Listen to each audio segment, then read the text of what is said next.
একটা সময় দেখবেন বাংলাদেশে মাসল পাওয়ার ছিল, যে যাদের র্যালি বেশি, যাদের লোকজনের হম্বিতম্বি বেশি, তাদেরকে মানুষ না চাইলেও বা না পছন্দ করলেও ভোট দিয়েছে। কেন?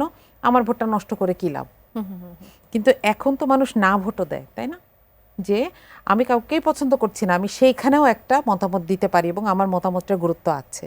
তো আমার মনে হয় ২৬-এর নির্বাচনটা একটা ইউনিক নির্বাচন বাংলাদেশের জন্য, এবং আমাদেরকে আসলে নির্বাচনের দিনটা পর্যন্ত অপেক্ষা করতে হবে এটার আসল সিনারিওটা বোঝার জন্য। একটু জামাত সব কিছুদিন আগে জনাব তারেক রহমানের সঙ্গে যখন দেখা করলেন বেগম খালেদা জিয়ার চলে যাওয়ার পর, তখন জাতীয় সরকারের কথা তিনি আলোচনা করেছেন।